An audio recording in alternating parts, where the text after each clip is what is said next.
So today is my 3-year wedding anniversary, and I can without a doubt say that this has been hands down the most depressing, miserable, horrible 3 years of my life.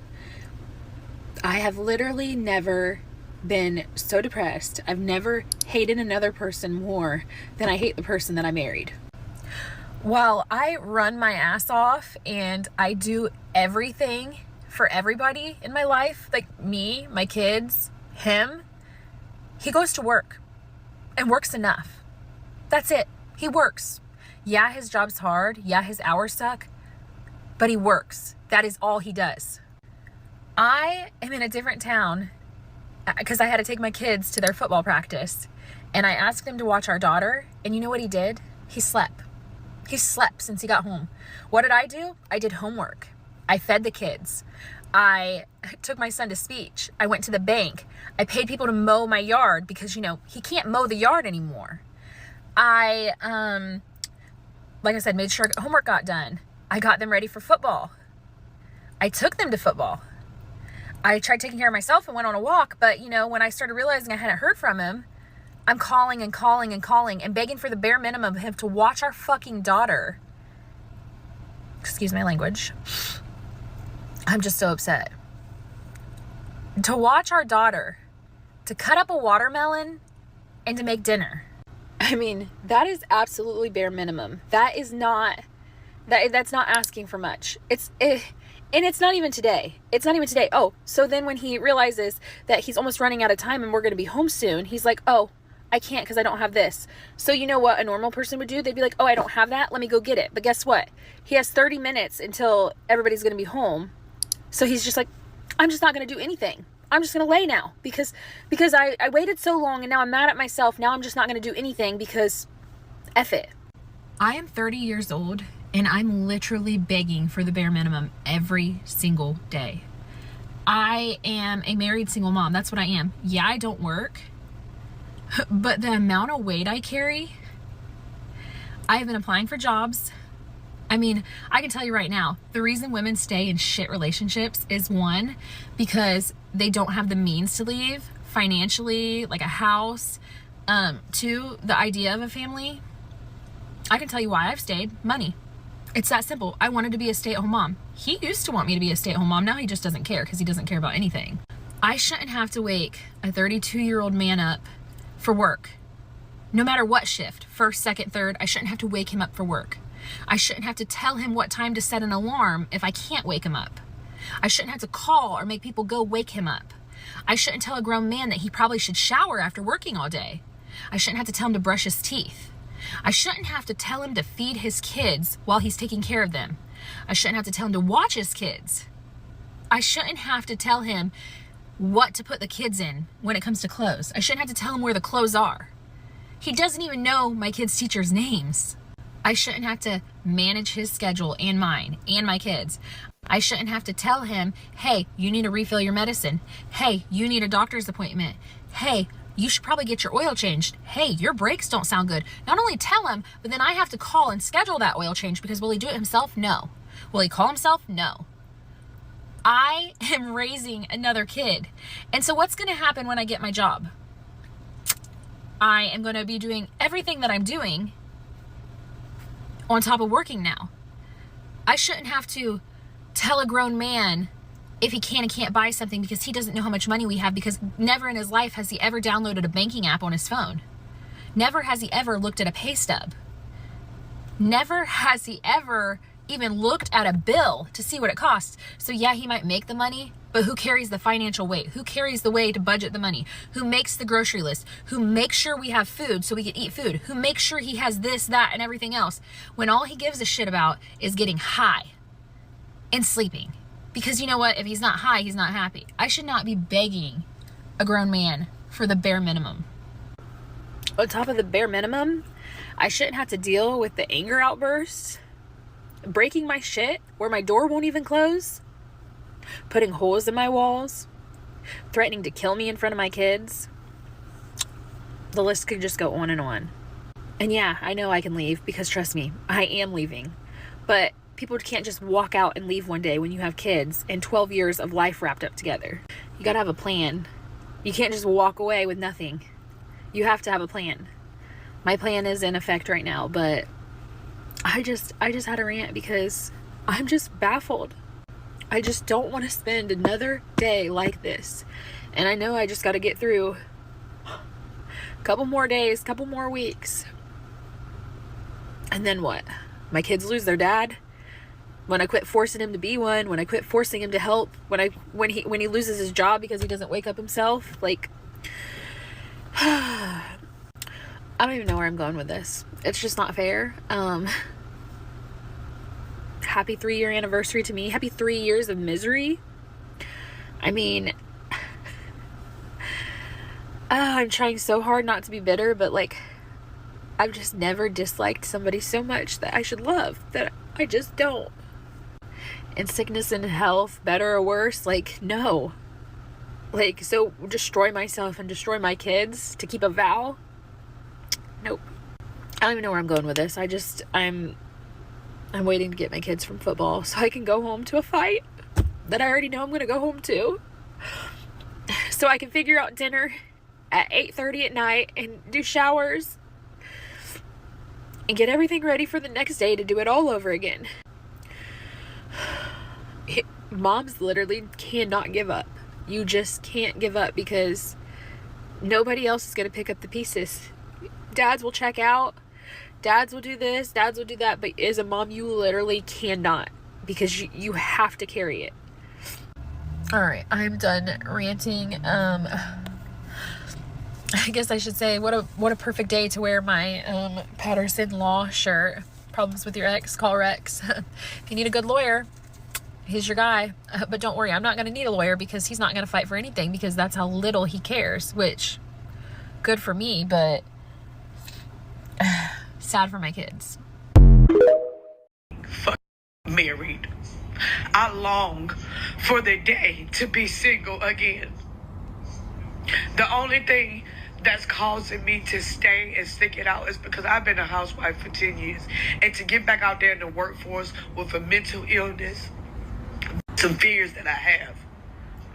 But I literally do hate being married. I've never in that marriage experienced such joy than when he hugged me in that moment.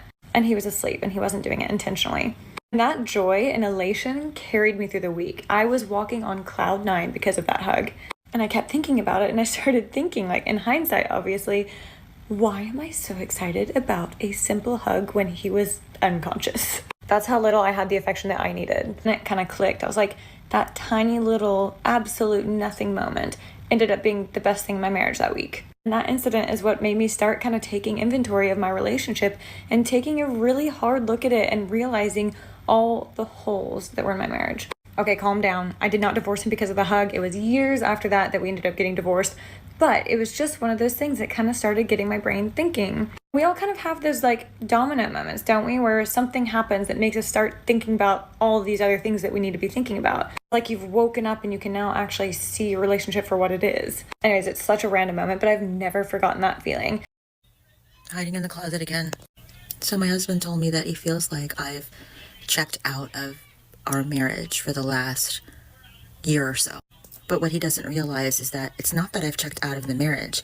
I've checked out of being the emotional and mental quarterback, running back, defensive back, coach, owner of this entire marriage. And I really have. Like, I'm not doing that work anymore. I'm just trying to take all of that energy, that mental and emotional energy that I put into every aspect of our relationship for the last 17 years. And I'm taking it and I'm actually putting it back into me. And because I'm not like this superhuman person, I don't have enough for him. I don't have enough for me and him. And there's not enough room for both of us on the headboard. Now, because I'm a woman, of course, my tendency is to feel bad about it, especially when he expresses displeasure or sadness or feeling like I'm getting further away from him. I'm not doing that work anymore. And now he's like really noticing it. I explained to him too that like I'm on my therapy journey.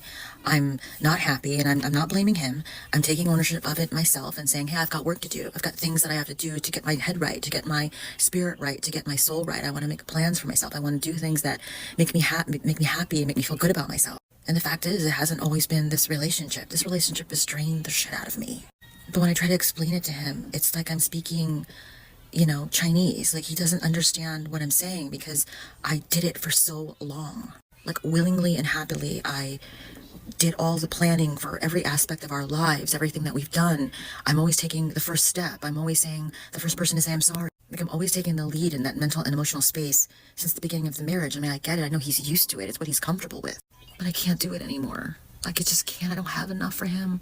And I need to take care of myself. And of course I do feel bad, but I don't feel bad because I know I'm doing what's best for me.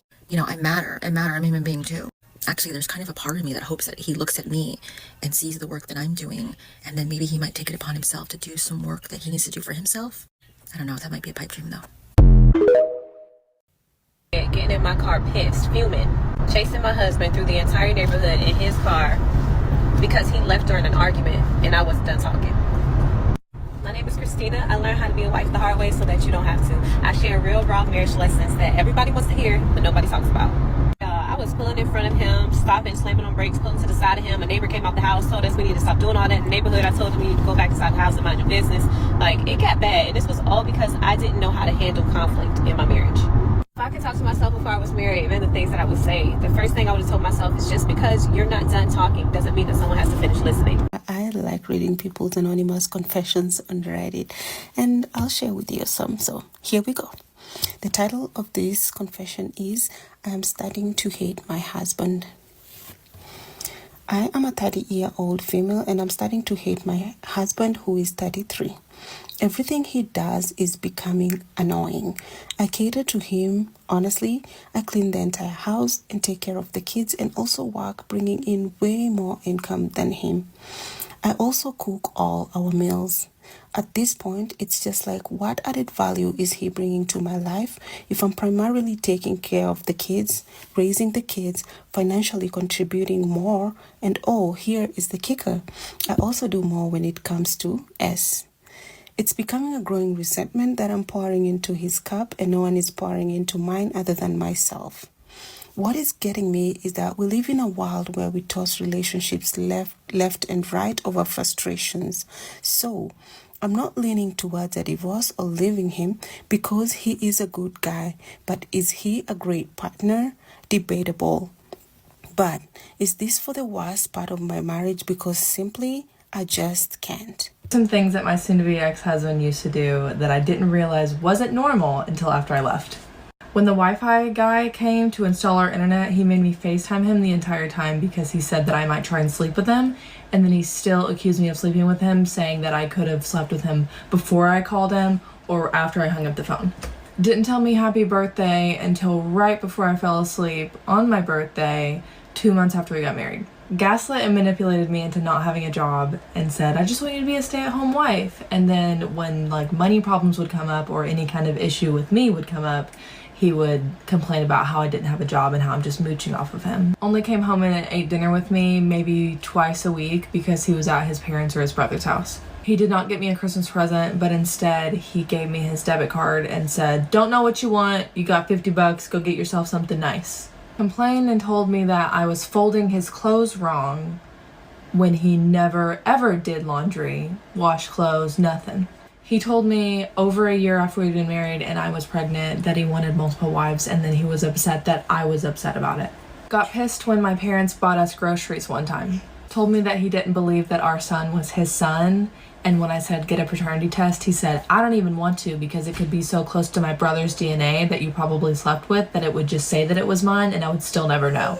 When the electricity went out on 2 of our rooms, including a bathroom, and our washing machine was broken, and I tried to get him to fix it for about 9 months, he told me that I should have been more grateful and that it was a test to me because people back in the olden days didn't have that kind of stuff, so I should have just been grateful that I had it in the first place, even if it was broken. Okay, that's all for now. Bye! I finally got. I don't ever slow up, no I don't take shit. I got no love for the fakeness. If you wanna play tough and wanna hate this, I'll always show up. I don't ever slow up, no I don't take shit. I got no love for the fakeness. If you wanna play tough and wanna hate this, I'll always show up and make a statement. I don't ever slow up, no I don't. I'm literally sitting here crying because I want, but the only reason I can't is because I don't want to make anybody feel sad. I don't want nobody to be hurt like, oh, Chelsea's gone. But I'm sad and hurt and lonely every single day, and don't nobody care. I just don't understand, like, I don't know. I've been crying out for help, and I'm about to smoke and drink. I'm cooking dinner. I deep cleaned my house today. I woke up at 6 a.m. I went on a walk by the river. I'll never forget that moment right before I left my husband, where I'm talking to somebody close to me and I said, you know what? I think he's gaslighting me. I think he's gaslighting me, and he doesn't care about my opinions and my topics and my standpoint. I think he wants me on his side. I don't think he gives a fuck about what I have to say and my thoughts. I think he wants me to agree with his. Turns out I was right. Gaslighting, baby. Red flag. Left my home, my life, my multi-million-dollar everything with 3 suitcases. With the girls or without the girls? Without the girls. So I have a full-time nanny who is there 7 to 7. So I was like, okay, well, I'm going to come to LA and I'm going to see my therapist because my therapist is here, and I'm just going to check into the hotel. Well, when I got to the hotel, I slept for so long, they did a wellness check.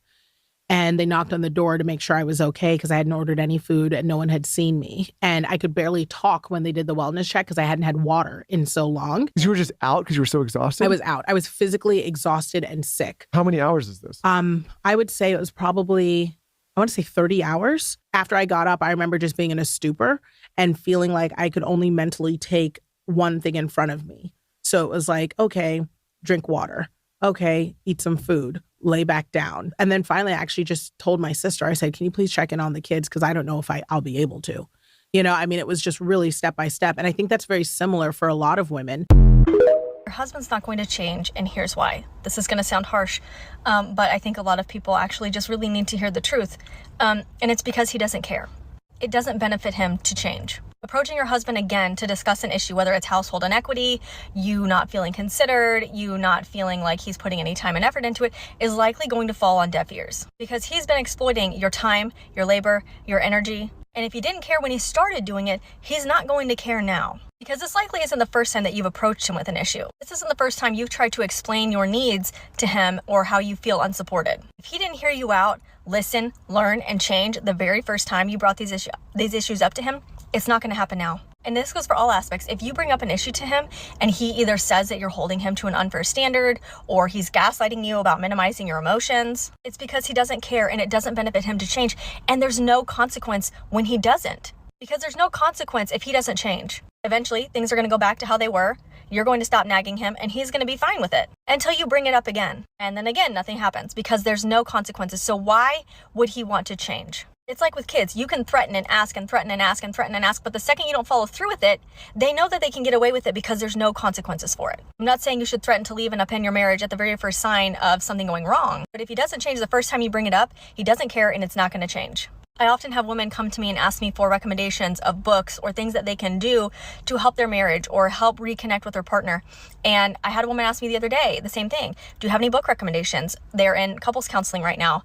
And because her husband is diminishing her and minimizing her feelings and emotions and then having angry outbursts at her when she brings them up. So I asked her the same thing. Do you think if he cared, you would be in this position? That 8 months into therapy, you're seeing only small changes? Those are those breadcrumbs I talk about. Those are those small changes that they give you to make you think that things are changing and they're better off than where they were, which still isn't good enough. Always trust your intuition. If something is not feeling right, it typically means that it's not right. If someone is showing you their true colors at the very beginning, it usually means that they're going to be like that even past a relationship and even past marriage. If someone tells you they love you after a month, they really don't love you.